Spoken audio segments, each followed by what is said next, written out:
තවද හේරොත් රජුගේ දවස්වල යුදේ බෙත්ලෙහෙම්හි යේසුස් වහන්සේ උපන් කල පූර්ව දිශාවෙන් ශාස්ත්‍රවන්තයෝ යෙරුසලමට ඇවිත් යුදෙව්වරුන්ට රජව උපන් තැනන් වහන්සේ කොතැන්හිද මක්නිසාද අපි උන්වහන්සේගේ තාරකාව පූර්ව දිශාවෙහි දැක උන්වහන්සේට නමස්කාර කරන පිණිස ආවෙමුයි කීවෝය. හෙරොද් රජ ඒ ඇසූ කල්හි ඔහු සමග මුළු යෙරුසලමද කැළඹුණෝය. එකලොහු සියලු නායක පූජකයන්ද සෙනගගේ ලියන්නන්ද රැස් කරවා ක්‍රිස්තුස් වහන්සේ කොතැන්හි උපන්සේක්දැයි ඔවුන්ගෙන් විචාලේය. ඔහු කතාකොට යුදේ බෙත්ලෙහෙම්හිය කුමක් හෙයින්ද එම්බා බෙත්ලෙහෙම යුදා දේශය ති යුදායේ අධිපතීන් කෙරෙහිත් කොයි ලෙසකින්වත් ඉතා කුඩා නොවන්නේය.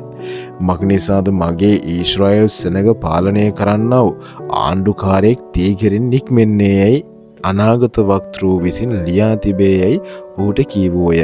එකලො හෙරොද් ශාස්ත්‍රවන්තයන් රහසින් කැඳවා තාරකාව කොයි කාලයක පෙනුනේ දැයි හරියාකාරයෙන් ඔවුන්ගෙන් දැනගෙන නුබලා ගොස් ඒ ලඳරුවා ගැන හරියාකාරයෙන් විභාග කරපල්ලා. නුබලාට සම්බවූ කල මාත් ගොස් උන්වහන්සේට නමස්කාර කරන පිණිස මට දන්වා පල්ලාය කියා ඔවුන් බෙත්ලෙහෙමට යැවීය. ඔහු රජුගේ බස් අසා පිටත්ව ගියෝය. බලව පූර්ව දිශාවෙහි ඔවුන් දුටු තාරකාව ලදරුවා ඔවුන් තැන මුදුනට පැමිණ නවතිනතුරු ඔවුන්ට පෙරටුව ගියේය. ඔහු තාරකාව දැක ඉතා මහත් ප්‍රීතියකින් ප්‍රීති වූවෝය.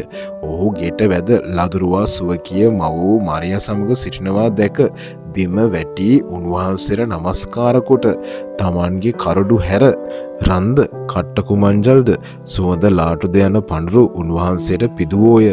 තවද හෙරොද් වෙතට නැවත නොයන ලෙස දෙවියන් වහන්සේ විසින් ස්වප්නයකින් දන්වනු ලැබ ඔවුහු අන්මගකින් ඔවුන්ගේ රටට ගියෝය.